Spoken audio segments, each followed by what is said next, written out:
yang dikasihi Tuhan. Shalom. Apa kabar?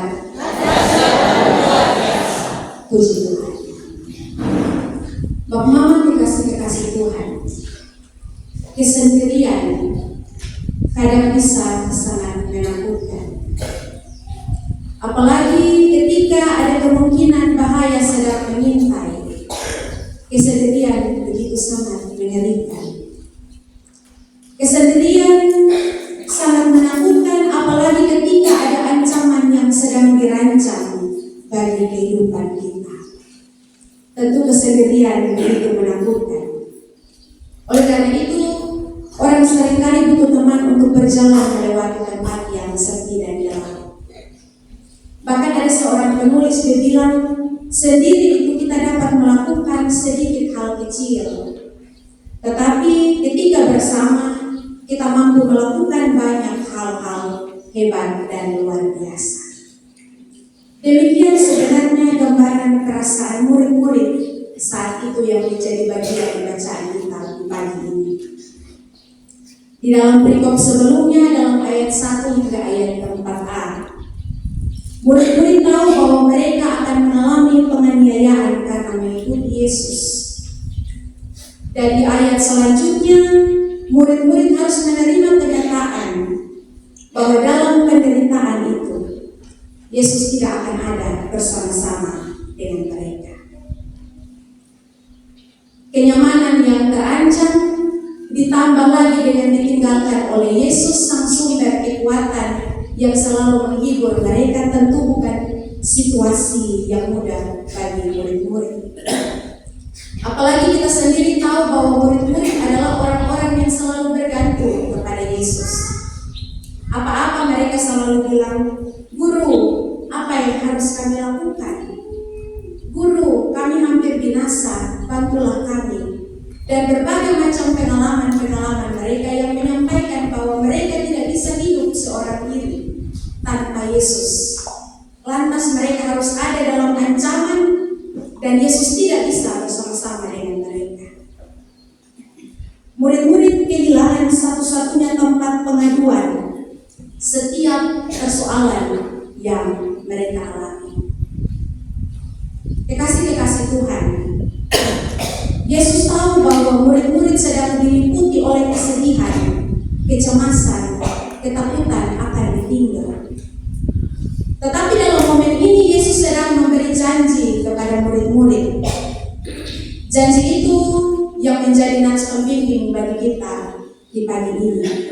Dalam Yohanes 16 ayatnya yang ke-7. Adalah lebih berguna bagi kamu jika aku pergi. Masa kita ada dalam peristiwa, dalam suasana takut, Tuhan mau meninggalkan, tetapi Tuhan bilang, itu lebih berguna bagi kamu jika aku pergi. Tentu sebagai manusia kita berpikir bahwa potong takut lagi, tambah dengan orang yang potong andalkan, mau tinggal sama potong, pasti itu perasaan yang berat. Tetapi dari kebenaran firman Tuhan ini kita dapat sama-sama belajar bahwa karya Allah bagi umat manusia tidak hanya berhenti di kayu salib. Karya Allah bagi umat manusia tidak hanya berhenti di kubur yang kosong.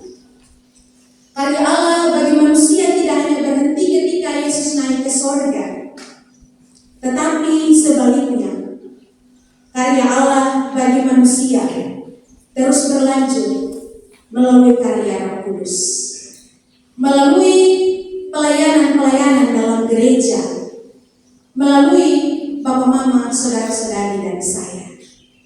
Kita juga bisa menjadi saluran karya Allah di tengah-tengah tempat dimanapun kita berada. Yang penting ada Roh Kudus di dalam hati, supaya kehidupan kita menjadi berkat dan orang lain merasakan kehadiran Allah dimanapun kita berada. Karya Allah Tritunggal, Bapa, Anak, dan Roh Kudus terus berlangsung sampai dengan hari ini. Bapa merancang keselamatan, Anak menebus dosa kita umat manusia, dan Roh Kudus menyertai dan memperlengkapi kita dimanapun kita berada. Karena itu hal yang penting untuk kita ingat dan kita pahami bahwa karya Allah Yesus Kristus dan Roh Kudus berdiam di dalam hati kita, berdiam dalam setiap pribadi kita masing-masing. Karena itu Bapak Mama, saudara-saudari yang dikasihi Tuhan, dari kebenaran firman Tuhan yang menjadi bagian bagi kita pagi ini, ada dua pesan firman Tuhan untuk kita renungkan dan kita refleksikan bersama-sama. Pesan firman Tuhan yang pertama, Roh Kudus sebagai pemandu kehidupan orang percaya. Roh Kudus sebagai pemandu kehidupan orang percaya. Bapak Mama, kekasih-kekasih Tuhan, di era digital ini kita seringkali dimudahkan untuk menemukan tempat-tempat yang baru, tempat-tempat yang belum pernah kita jumpai, belum pernah kita kunjungi, selama ponsel kita masih terhubung dengan internet. Maka sistem navigasi akan mengatur dan memandu kita untuk pergi ke tempat yang kita mau. Misalkan orang dari tempat lain mau pergi ke Pantai mungkin mereka tidak tahu, mereka buka Google Maps, mereka dituntut untuk sampai ke Pantai Ranupin dengan selamat. Ada dalam tuntunan sistem navigasi. Bila lurus, belok, sisa berapa meter sampai tempat tujuan, sekarang di jalan apa dan lain sebagainya. Kemudahan ini memandu seseorang untuk dapat sampai tempat tujuan tanpa takut tersesat. Sebenarnya kehadiran Roh Kudus dalam diri orang percaya juga dapat memandu perjalanan kita sesuai dengan kehendak Allah. Tuntunan kuasa Roh Kudus sebenarnya dapat memandu kehidupan kita orang percaya untuk hidup sesuai dengan apa maunya Tuhan, bukan apa maunya kita. Roh Kudus sendiri dalam bahasa Yunani disebut Parakletos, yang artinya penolong, pembela, dan juga penghibur. Karena itu Bapak Mama, saudara-saudari yang dikasihi Tuhan, sadarlah bahwa kita tidak pernah sendiri. Apapun tantangan, persoalan, dan pergumulan yang kita alami, ada Tuhan berdiam di hati kita. Ada karya Roh Kudus yang berkarya untuk menuntun kita bagaimana cara kita mengambil sebuah keputusan. Bahkan dalam Roma 8 ayat 26 mengatakan bahwa ketika doa tidak mampu diucapkan dengan kata-kata, Roh Kudus sendiri yang menyampaikan kepada Bapa dalam keluhan yang tidak bisa diucapkan. Pasti kita pernah ada dalam satu situasi ketika pergumulan dan beban yang begitu berat. Kita ada dalam, kita punya tempat doa, kita punya kamar yang sepi, kita tutup mata sejenak, kita berteduh diri, air mata jatuh, kita menemukan kelegaan. Walaupun kita tidak berkata apa-apa, tetapi kita menemukan kelegaan. Itulah karya Roh Kudus. Dia yang menyampaikan setiap keluh kesah kita kepada Allah, dan kita menemukan kelegaan. Pesan yang kedua dari kebenaran firman Tuhan bagi kita di pagi ini. Karya Roh Kudus nyata dalam setiap pribadi. Karena itu, jangan keraskan hati. Biarkanlah Roh Kudus bekerja di dalam hati kita masing-masing. Bapak Mama, kekasih-kekasih Tuhan, ada satu cerita. Di sebuah desa berdiri sebuah rumah kayu. Rumah ini tempat orang-orang untuk pergi dan berbagi cerita. Rumah ini kosong, tidak ada orang yang tinggal di dalamnya. Tetapi anehnya ketika orang masuk, orang duduk sejenak, orang yang berbeban berat yang awalnya mereka merasa bahwa mereka berputus asa, mereka keluar dengan sukacita dan tenang. Satu hari ada seorang pemuda, dia penasaran dan dia pergi ke tempat itu untuk cari tahu apa yang terjadi di sana. Ketika ia masuk, dia duduk dan dia berbicara tanpa jeda. Dia mengeluh akan hidup dan persoalan yang dia alami. Dia mengeluh tentang orang-orang di sekitar dia yang tidak mengerti dan memahami dia. Dia mengeluh tentang ketidakadilan yang dia rasakan. Selesai dia berbicara, tidak ada jawaban yang dia temukan. Yang ada hanya keinginan.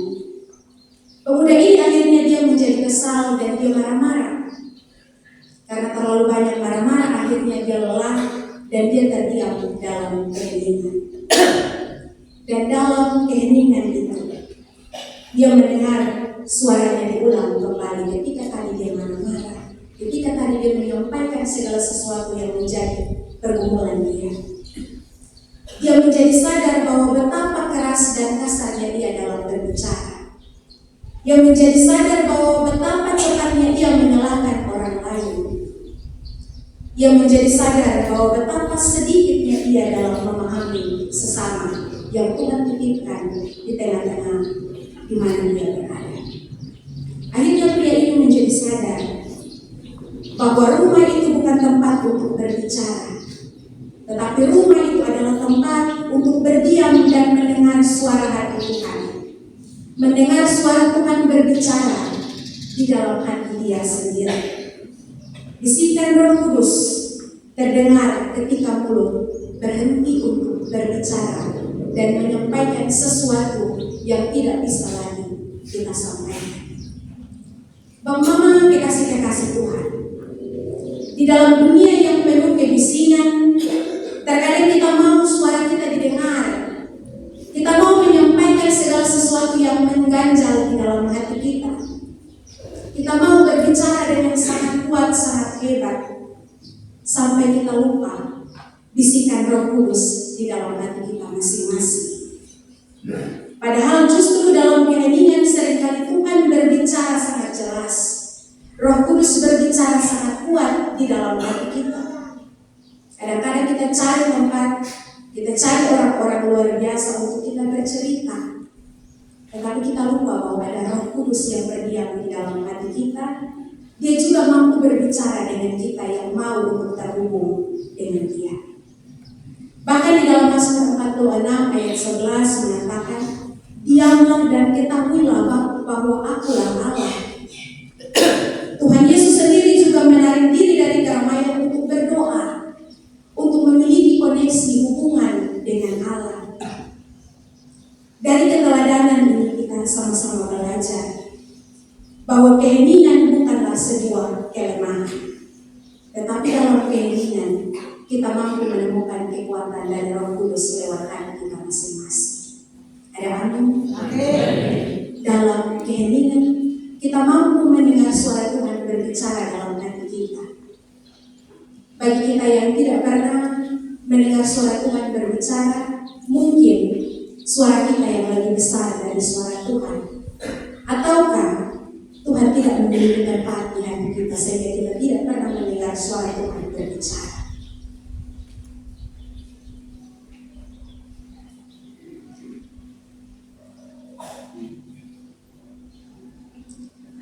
Keinginan mendengar suara Tuhan memampukan kita untuk memahami orang lain.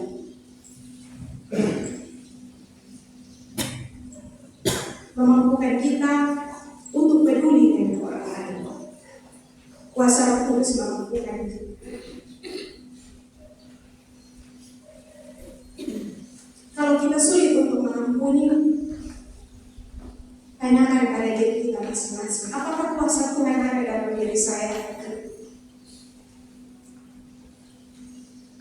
Apakah kuasa Roh Kudus berdiam dalam diri saya atau tidak? Dari situ kita akan menemukan jawaban. Bahkan ketika kita ada dalam perasaan marah, saat kita menahan diri beberapa waktu baru kita berbicara, maknanya akan berbeda ketika kita berbicara saat kita dalam keadaan marah. Kalau kotong disakiti, kotong dihianati, kotong dilukai oleh orang lain dan kita langsung respon saat itu, dia makna akan berbeda ketika kita hening sejenak baru kita menyampaikan apa perasaan kita. Dan itulah karya Roh Kudus. Tuhan menolong dan memberkati kita dimanapun kita berada, dan berilah Roh Kudus tempat